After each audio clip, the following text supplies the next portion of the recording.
Perdre quelqu'un qu'on aime est une épreuve immense, on le sait. Et au milieu de tout ça, les démarches administratives peuvent vite ressembler à une montagne insurmontable. L'idée ici, c'est de prendre les choses avec calme et de voir ensemble pas à pas les toutes premières étapes, celles qui sont vraiment urgentes et qui ne peuvent pas attendre. Notre but, c'est de proposer un chemin clair et rassurant. On va parcourir ensemble les actions prioritaires, juste l'essentiel, pour que ces premières heures se passent avec un peu plus de sérénité, sans se sentir complètement dépassé par les événements.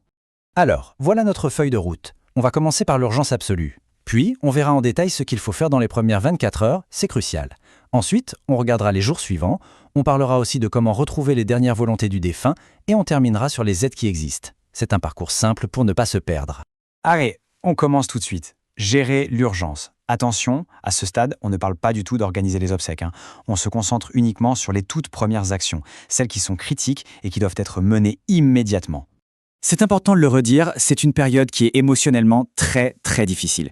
Et c'est justement pour ça que ce guide est volontairement limité aux 3 tout premiers jours. L'idée, c'est de ne pas se noyer sous une tonne d'informations, mais de se focaliser sur l'essentiel, sur ce qui ne peut vraiment pas attendre. On passe maintenant à la section la plus critique en termes de timing, les premières 24 heures. Ce qui suit, ce n'est pas juste des conseils, ce sont des obligations légales qu'il faut absolument respecter. En fait, il y a 2 choses fondamentales à faire. La toute première, c'est de faire constater le décès de manière officielle. Et la deuxième, qui vient juste après, c'est d'aller déclarer ce décès à la mairie. C'est vraiment l'un après l'autre et dans cet ordre précis. Le point de départ de tout, le sésame, c'est ce document, le certificat de décès. C'est un médecin et seulement un médecin qui peut le rédiger. Sans ce certificat, impossible d'avancer, tout est bloqué. C'est la clé qui ouvre la porte à toutes les autres démarches. Alors, concrètement, qui doit-on appeler? Il y a un cas de figure très important. En cas de mort accidentelle ou si les circonstances sont suspectes, le premier réflexe doit toujours être d'appeler la police ou la gendarmerie. Dans les autres cas, si le décès a lieu à la maison, on contacte le médecin de famille ou SOS médecin. Et s'il a lieu à l'hôpital ou en maison de retraite, c'est le personnel sur place qui s'en occupe directement. Ok, une fois qu'on a ce certificat de décès en main, l'étape suivante, c'est la mairie.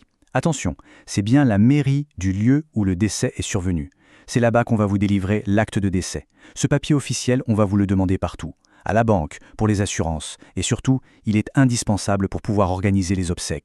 Et il faut bien retenir ce chiffre, 24 heures. C'est le délai légal maximum pour déclarer le décès à la mairie une fois qu'il a été constaté par le médecin. C'est un délai qui est très court, ce qui rend cette étape vraiment très urgente. Bon, une fois cette urgence absolue gérée, on peut souffler un tout petit peu. Passons à ce qu'il faut faire dans les jours qui suivent, disons entre 24 et 72 heures après. L'objectif, ici, c'est d'informer les principaux organismes pour sécuriser la situation administrative et financière. Alors, voici une petite checklist. D'abord, on contacte la banque pour faire bloquer les comptes. C'est une mesure de protection, c'est très important. Ensuite, il faut prévenir l'employeur de la personne décédée. Pensez aussi à votre propre employeur, un congé pour événement familial est un droit. Et enfin, un cas un peu particulier, si le défunt employait quelqu'un, une aide à domicile par exemple, il est important de prévenir cette personne au plus vite. On aborde maintenant une étape plus personnelle, mais qui est tout aussi fondamentale. C'est la recherche des dernières volontés. C'est une démarche qui est vraiment essentielle pour être sûr de respecter ce que la personne souhaitait. La question est au cœur de tout. Avant de prendre la moindre décision pour les obsèques, pour la suite, il faut vraiment se la poser. La personne a peut-être laissé des indications, même discrètes, et il est primordial d'essayer de les retrouver. Souvent, le choix principal, c'est celui-ci. L'inhumation, c'est-à-dire un enterrement, ou la crémation, qu'on appelle aussi incinération. Connaître ce choix, c'est le point de départ qui permet d'organiser la suite des hommages dans le respect de la personne. D'accord, mais où est-ce qu'on cherche ces volontés? Il y a plusieurs pistes. Il peut exister un contrat d'obsèques, où tout est détaillé. Il peut aussi y avoir un testament, qui est souvent déposé chez un notaire. Pensez à regarder dans les documents personnels du défunt. Et puis, il ne faut surtout pas négliger la mémoire. Parfois, ces soins ont juste été dits à l'oral à des proches, à des amis. On arrive à la conclusion. Ce qu'il faut vraiment retenir, c'est que même si tout ça peut paraître compliqué et lourd, les démarches sont balisées. Et surtout, il existe des ressources pour être aidé.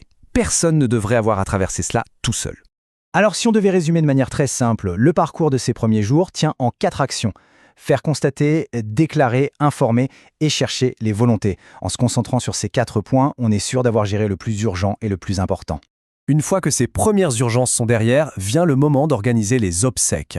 Pour cette étape, le meilleur conseil est de ne pas hésiter à se faire aider par des professionnels. Des services comme versoobsèques.fr, par exemple, permettent de trouver un accompagnement adapté, partout en France. C'est une ressource précieuse pour être bien guidé dans la suite des démarches.